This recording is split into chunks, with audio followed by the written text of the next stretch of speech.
देखिए वैसे तो इंडिया के अंदर काफ़ी सारे ऑप्शंस हैं पैसा इन्वेस्ट करने के, जैसे कि real estate, share market, mutual funds, कोई भी पीपीएफ अकाउंट हो गया, गोल्ड, सिल्वर या बैंक एफडी। तो देखिए काफ़ी सारे लोग अभी भी ना बैंक एफडी के ऊपर बिलीव करते हैं, अपना पैसा जो है वो बैंक में डिपॉजिट करवा देते हैं एज ए फिक्स डिपॉजिट, यानी कि एफडी करवा लेते हैं ताकि उनको एक फिक्स गारंटेड जो है वो रिटर्न मिलता रहे। तो देखिए होता क्या है, लोगों की एफडी के ऊपर अगर उन्हें इंटरेस्ट मिलता है ना तो उस पर बैंक द्वारा टीडीएस डिडक्ट कर लिया जाता है।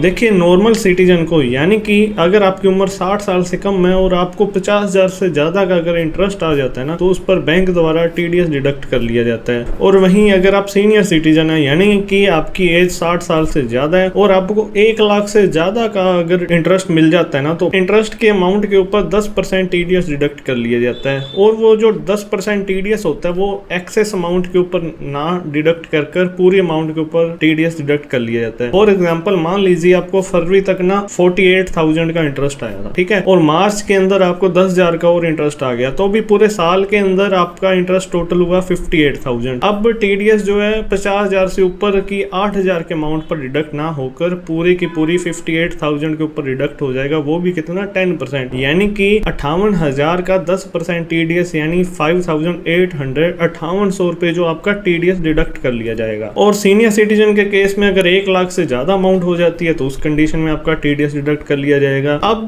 बात ये आती है, अगर आपका पैन कार्ड अवेलेबल नहीं है बैंक में तो बैंक आपके ऊपर 20% टीडीएस डिडक्ट कर लेगा, यानी कि आपको जितनी भी अमाउंट मिलेगी ना इंटरेस्ट की, अगर वो लिमिट्स को क्रॉस कर जाती है तो उस पर 20% टीडीएस डिडक्ट होगा, ना कि 10%। और अगर आपका आधार कार्ड पैन कार्ड लिंक ही नहीं है तो उस कंडीशन में भी 20% टीडीएस डिडक्ट हो जाएगा। तो देखिए जिससे कि आपको काफी प्रॉब्लम होगी। आधार पैन लिंक नहीं होगा तो आपको टीडीएस का रिफंड भी नहीं मिल पाएगा। लेकिन एक सेकंड, टीडीएस का रिफंड क्या ये पॉसिबल है? जी हाँ, आप टीडीएस का रिफंड भी ले सकते हो, लेकिन कैसे? तो देखिए टीडीएस का रिफंड लेने के लिए ना आपको इनकम टैक्स की रिटर्न फाइल करनी होती है। तो इनकम टैक्स की रिटर्न फाइल कर आप टीडीएस का रिफंड भी ले सकते हैं। टीडीएस का रिफंड देखिए तब भी आएगा अगर आपकी इनकम के ऊपर कोई भी टैक्स की लायबिलिटी नहीं बनती है तो आप उस टीडीएस का रिफंड ले सकते हो। अगर कोई लायबिलिटी बनती होगी तो वो टीडीएस उसमें से एडजस्ट हो जाएगा ताकि आपको एक्स्ट्रा जो है वो टैक्स भी ना पे करना पड़ेगा। देखिए अगर आप कोई भी सैलरी पर्सन है या हाउस प्रॉपर्टी से इनकम आ रही है या आप बिजनेस करते हैं या कोई भी प्रोफेशनल है, उन सब की इनकम और आपकी जो एफडी से इंटरेस्ट की इनकम हुई थी वो सारी इनकम अगर 12 लाख तक है ना तो देखिए आपको सेक्शन 87A की रिबेट मिल जाती है और आप अपना जो है टीडीएस का रिफंड ले सकते हैं। लेकिन अगर आपको कोई कैपिटल गेन से इनकम हो रही है, कैपिटल गेन यानी कि आपने कोई प्रॉपर्टी बेची या कोई शेयर या म्यूचुअल फंड बेचने पर आपको प्रॉफिट हुआ और उस प्रॉफिट की अमाउंट को मिलाकर और बाकी सारी इनकम को मिलाकर अगर 4 लाख से ज्यादा की इनकम होगी ना तो देखिए कैपिटल गेन की इनकम पर आपका टैक्स की लायबिलिटी बन जाएगी। तो